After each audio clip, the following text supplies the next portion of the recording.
안녕하세요. 레디양의 일단 오늘은 편파TV라고 하겠습니다. 편파TV 배상훈 유아라의 편파TV 시험방송 시작해 보겠습니다. 오늘 게스트가 없는 관계로 이제 레디양의 편집국장인 정종건 편집장을 모셨습니다. 뭐 별로 이게 영혼이 안 내게 하는 것 같네. 네. 아니 인사를 해 인사를. 예, 안녕하십니까. 게스트로 땜방 게스트 레디양의 정종곤입니다. 네, 프로파일러 배상훈 교수님 나와주셨어요. 안녕하세요, 배상훈입니다. 네, 저는 레디양의 유아라 기자라고 합니다. 반갑습니다. 네, 반갑습니다. 자, 저희가 최근에 나온 이슈부터 시작해서 여러 가지 좀 큰 이슈들에 가려졌던 중요한 사안들을 좀 짚어보는 시간이 될 것 같은데요, 오늘은. 그래서 거의 한 3주 동안 첫 번째로 다룰 게 이른바 조국 사태예요. 조국 내전 아닙니까? 내전. 네, 조국 내전이라고도 하고 이제 법무부 장관 후보자로 임명을 앞두고 있는 조국 후보자에 대한 이야기가 이제 거의 뭐 정치권 안팎 모든 문제를 노동 이슈, 뭐 사회 이슈 어떤 것도 다 심지어는 한일 갈등 이슈까지도 다 삼켜버리고 있죠. 예. 그 불매운동까지 막 일으키면서 그랬던 그 한일 갈등을 조국 문제가 모두 덮어버렸습니다. 지금 현 상황에 대해서 좀 어떻게 보시는지 각각 좀 총평을 한번 들어볼까요?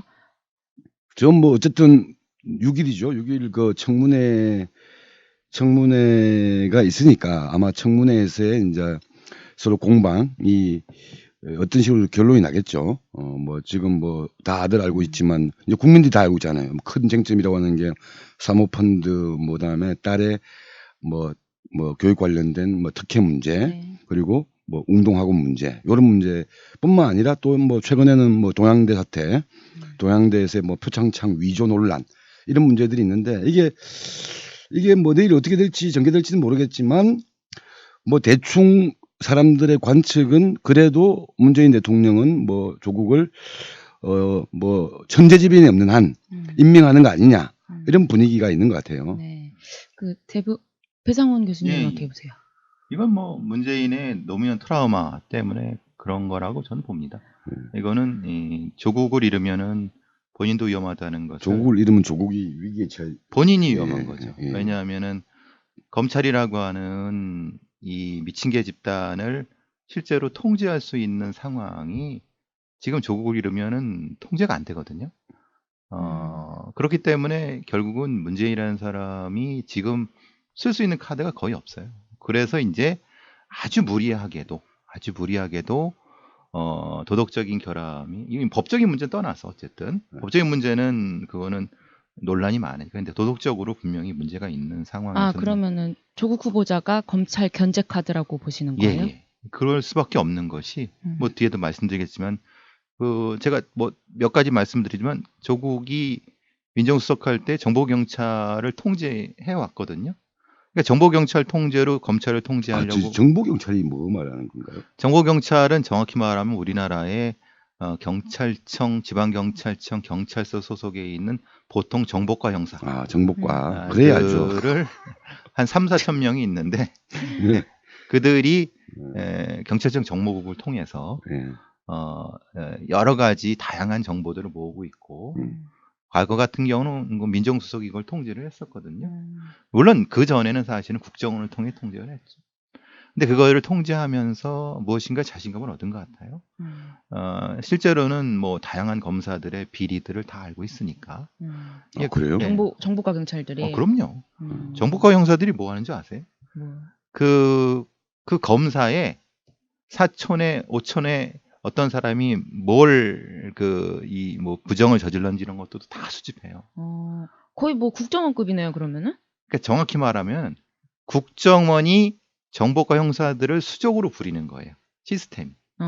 우리가 잘못 알고 있는 게 국정원에 망원이 있다고 생각하지만 실제로는 국정원의 망원도 있지만 정보과 형사를 통한 망원의 조직이 최소한 몇만 명이 되거든요. 그러니까 사실은 그거를 국정원을 잘라냈기 때문에 실제로는 국정원 정보 형사들을 통제하는 거는 컨트롤 타워가 사실은 이제 아니 뭐. 그 정보과 경찰들이 문제가 많았잖아요. 예전에 삼성 그 그렇죠. 시신 탈취 문제 같은 것도 다 정보과 경찰들이 경찰 개입을 하죠. 개입한 그렇죠. 문제였고. 옛날에는 이제 주로 공안 사건이었다 온다면 그렇죠. 요새는 이제 그런 뭐 노동 사건이나 이런 사회 문제 같은 경우도 관여를 하게 되는 것 같고요. 그러니까 보통 공안대책협의회를 하죠. 음. 공안대책협의회에 정보과형 그 정보관이 들어오고 검찰에 있는 또 범죄정보관이 들어오고 그게 흔히 말하는 우리가 예전에 공안대책회의 그겁니다. 그런데 거기에 이제 주로 이니셔티브를 보통 민정수석이 잡고 있었죠. 그래서 대통령이 직접적으로 그래서 통치라는 개념을 쓰는 건데 그거를 잘라냈어요. 근데 이제 문제는 그 다음에는 이제 검찰이 지금 지멋대로 날아가고 있는 상태죠. 뭐 어쨌든 그런 얘기는 그럼 그런 징후가 이번에 후보자에 대한 압수수색 같은 건 거예요? 예, 그렇죠. 왜냐하면 그거를 기존의 정보 경찰들의 통제권이 있는 상태에서는 미리 다 알죠. 근데 지금은 그 통제권은 없는 나는 상태이기 그냥 때문에 몰랐다고 하는 줄 알았는데. 모르겠어요. 나는 저는 그것보다는 이게 지금 거의 조국 방위 전쟁이잖아요. 한쪽에서는 조국 방위를 하고 있는 거고 한쪽에서는 진짜 이거 뭐 여기를 그러니까 무너뜨리지 않으면 자기들이 뭐 거의 폭망할 것처럼 완전히 그러니까. 이런 상황들이 그러니까 왜 이 민주당과 문재인 정부는 조국에 집착을 하고 있고 그러니까 또 지금 거꾸로 예를 들면 저 그 얘기 전에 자유한국당은 그러니까 지금 양당 거대 양당이라는 이 정치의 핵심 두 축이 예. 지금 모두 조국한테 이제 올인하고 있는 상황인 거잖아요. 그렇죠. 그러다 보니까 모든 언론들도 다 조국을 따라가고 있고 예. 요 상황이 이런 대립 구도가 어떤 거라고 조금 보시는지. 저는 뭐 까놓고 얘기하면 이게 결국 이게 대선 전초전 아니냐. 왜냐하면 민주당이 정권 재창출을 하기 위해서는 지금 보통 그런 얘기 하잖아요. 문재인 정부 같은 경우가 호남 플러스 PK 연합이라고 얘기한단 말이에요. 그러니까 TK는 저쪽으로 가버렸고. 근데 이 TK와 호남을 연합시켜 줄 수 있는 인적 구심이 지금 사실상 없다고 봐야 되는 거거든요. 그렇죠. 그게 뭐 여러 가지 뭐 거론됐던 사람들 중에 대표적으로 거론됐던 사람들 중에 하나가 이제 김경수 경남도지사인데 날라갔죠. 거기도 이제 한 칼 먹었잖아요. 뭐 그런 상황에서 요 조국만한 적임자, 그러니까 이 PK와 호남을 연결시킬 수 있는 적임자가 없는 거 아니냐.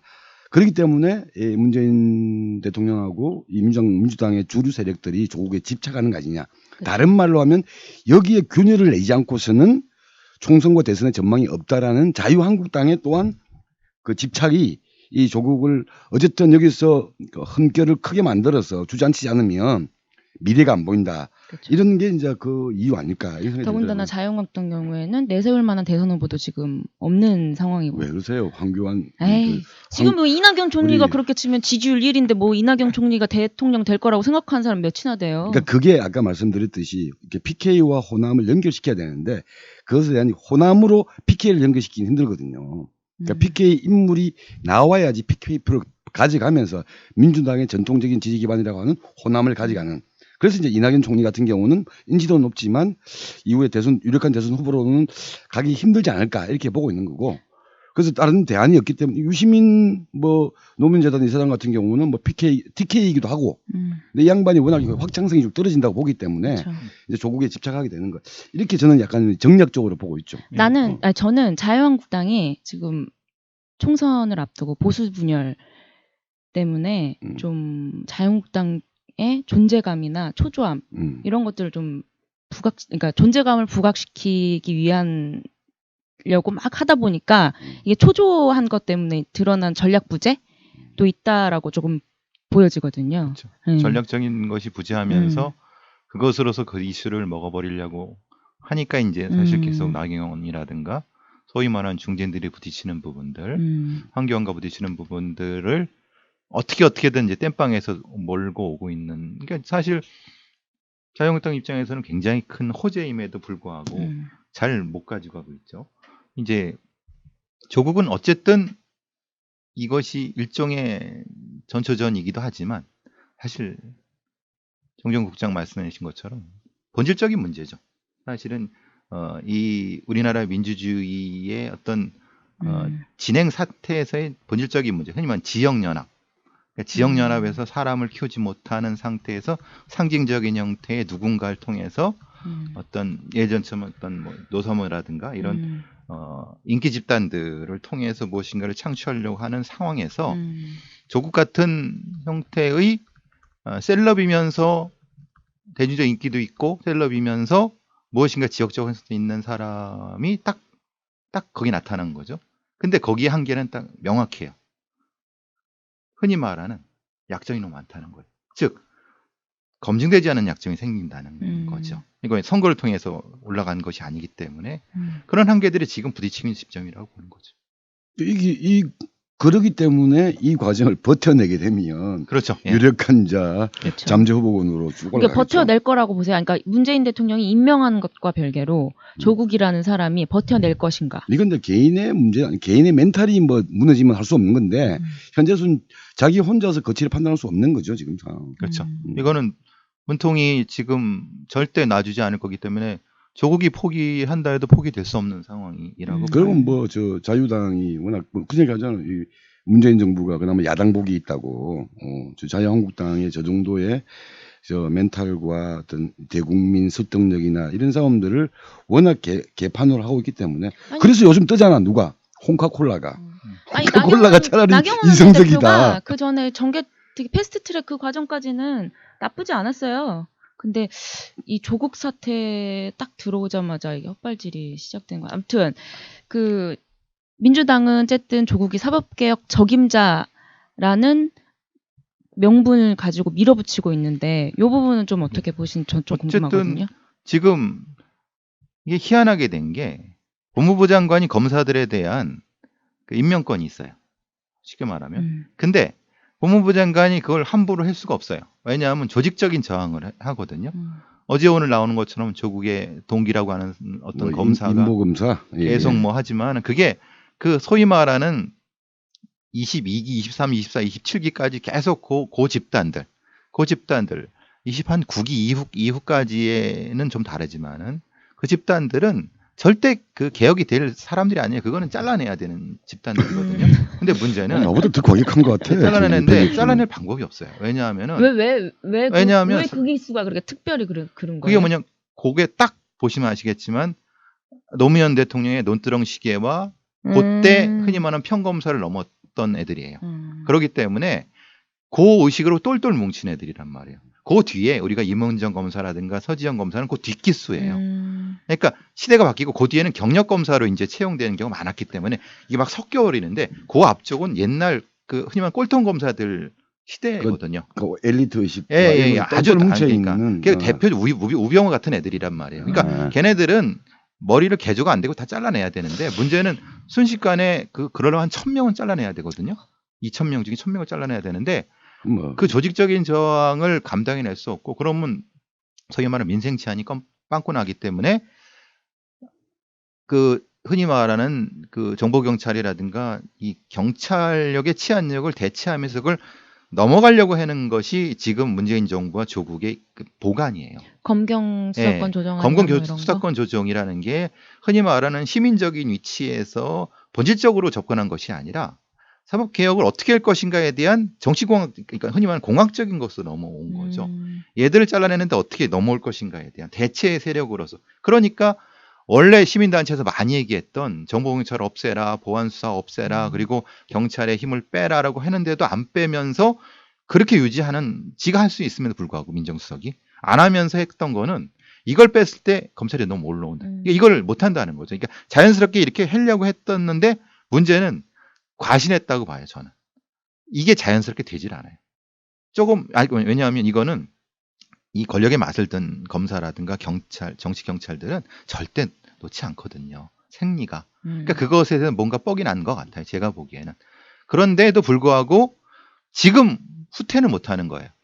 아니 근데 검경수사권 조정안이 그럼 사법개혁의 키라고 치면 말씀하시는 거 들어보니까 이거는 국회에서 다뤄야 될 문제인 거잖아요. 그럼 조국 후보자의 임명과 큰 상관이 있나요? 아니에요. 그렇지 않아요. 왜냐하면 이거는 그래서 이제 국회에서 안 된다고 생각을 하니까 내년 4월 전까지 그 선거가 되기 전까지 무엇인가를 인사권을 통해서 조정을 하려고 하는 거예요. 조국이. 그러니까 그럴 수 있는 조건들이 꽤 되거든요.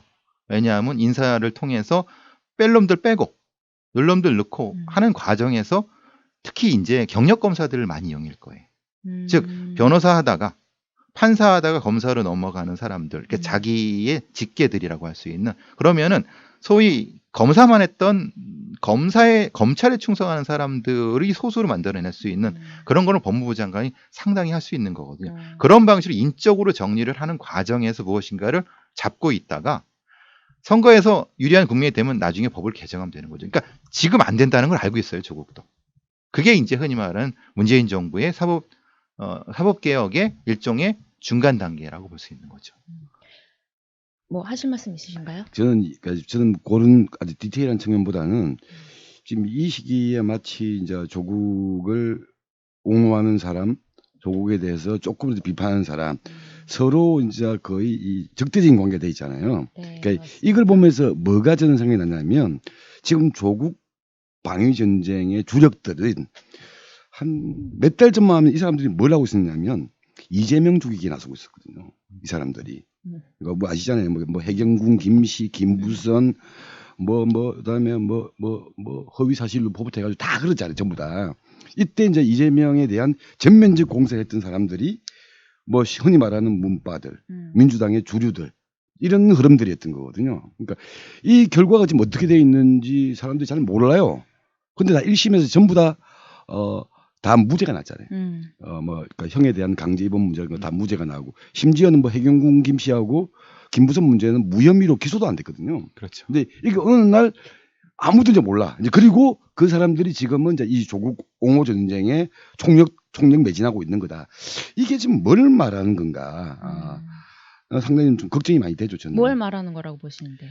자기들 많이 옳다라는 어떤 그런 거 있잖아요. 그러니까 저는 요 행태를 보면 그 태극기 부대와는 크게 다르지 않은 모습이 보여요. 위험한 저는. 발언인데 저거 어떤. 아니 저 그렇게 보여요. 예. 그러니까 정의당 페이지 보셨나요? 아니요. 페이스북 페이지? 홈페이지, 예. 네, 페이스북 페이지 들어가면은 이제 뭐 각 지역위원회나 의견 그룹들이 조국 후보자 이 사건에 대해서 뭐 이제 입장을 올린 글이 올라와 있거든요.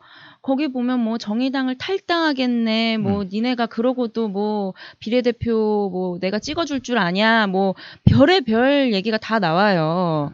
그러니까 정의당 내에서도 이제 그런 논란이 있잖아요. 지금 조국 후보자의 임명을 반대하면 대규모 탈당 사태가 벌어질 거다라는 뭐 내부 보고가 있다라고도 하는데 좀 다른 야당에서 이런 상황이 특히 지금 정의당에서 이런 상황이 벌어지는 것에 대해서 좀 어떻게 보는지 저는 지금 이 상황이 전혀 이해가 안 가거든요.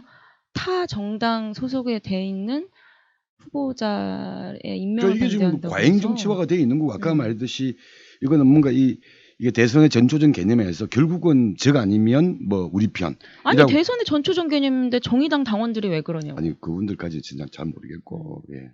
그러니까 아무래도 데스노트라는 얘기가 나오고 김종대 의원도 그런 뭐 계속 조심스럽게 많이 말씀하시더라고요. 인터뷰에서도. 어차피 그분은 이제 지역에 선거를 나가실 거니까 상당히 그 조심스러운 부분이 있는 것 같은데, 그러니까 이제 의견을 안 밝히시는 거죠. 그러니까 어차피 타당의 어떤 공직 후보자라 하더라도 의견을 어쨌든 밝혀야 되니까. 근데 이제 그 의견을 밝히는 과정에서 집단적으로 이제 댓글 전쟁이 벌어지니까 정의당 지도부에서는 그걸 좀 우려하는 것이 아닌가 싶어요.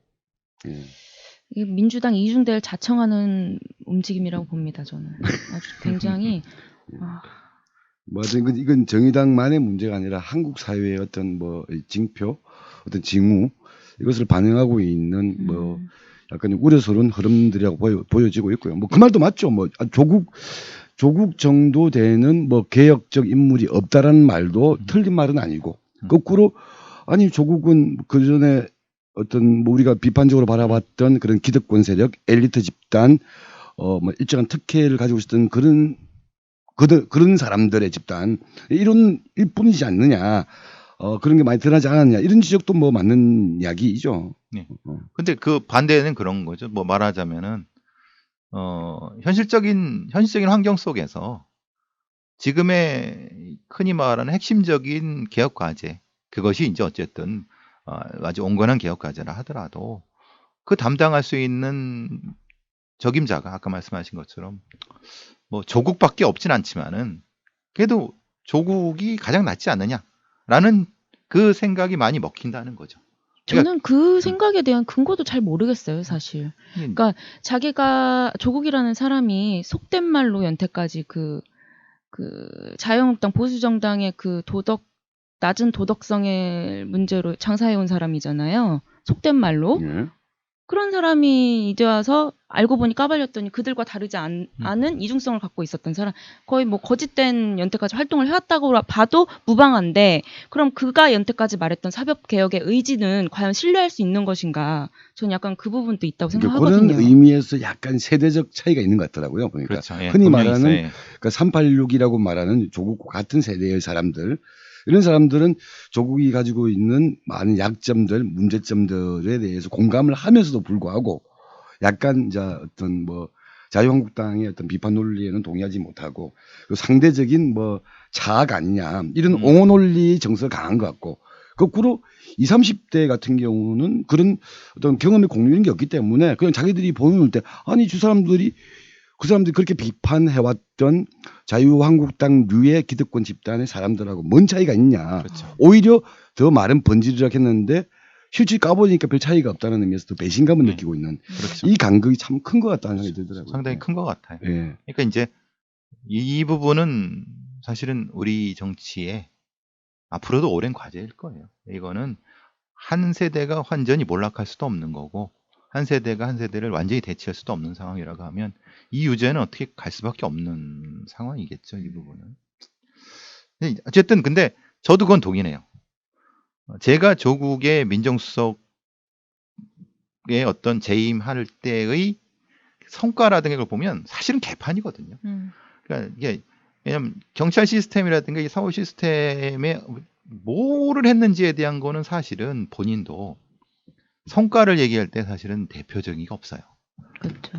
그 부분은 사실은 본인도 그거는 뭐 할 거예요. 그렇죠. 그게 참 아픈 얘기인 것이. 그렇죠. 이렇게 예를 들면 뭐 논문에서 또는 과거 어디 뭐 방송에서 이런 개혁적인 발언을 했다.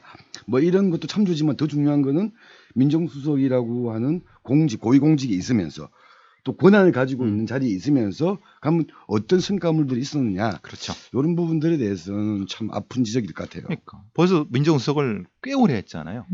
그 정도 했으면은 사실은 뭔가 있어야 돼요. 성과가 있어야 돼요. 실적과 성과가 있어야 돼요. 근데 그게 보이지 않는 거예요. 물론 자기는 이렇게 변명을 하죠. 우병우 시대나 과거 시대처럼 정권을 휘두르는 민정수석을 아닌 형태로 갔다. 그건 맞나요? 예. 근데 이제 근데 그건 변명이죠. 왜냐하면 그럼 아무것도 안 했다는 거냐? 그건 말이 안 된다는 거예요. 우리가 조국구로 계속 갈게요. 네. 너무 빠져들었습니다. 이쯤에서 그러면 또 정리를 좀 해보시죠. 예. 아니 뭐 지켜봅시다. 네. 그러니까 내일이 청문회니까 뭐 우리 방송하고는 이제 관계가 없는 아마 네. 지나간 시기가 될 것 같지만, 네. 근데 이 현상과 이 갈등과 이 과정이 이제 이후 한국 정치나 이런 문제에 이제 어떤 교훈을 남길 것인지 이걸 짚는 과정은 시간이 지나도 해야 될 것 같다는 생각이 그렇죠. 들더라고요. 분명한 것은 우리가 이것의 시작과 끝을 정확히 기록하고 기억해야 됩니다. 네. 우리가 너무 쉽게 잊고 너무 쉽게 망각하면은 지금같이 배워서 무엇인가를 극복해야 되는데 배우지도 못하고 극복도 못한다는 거예요. 이건 우리가 정확히 이런 사태가 있었고 이것을 어떻게 극복해냈다는 것, 아니면 극복 못했다 하더라도 분명히 기억해야 된다는 거죠. 오늘의 어록이네요. 시작과 끝을 기록해야 된다. 너무 쉽게 망각하면 극복할 수 없다. 전직도 경찰 출신이니까. 자, 다음 주제로 넘어가 볼게요.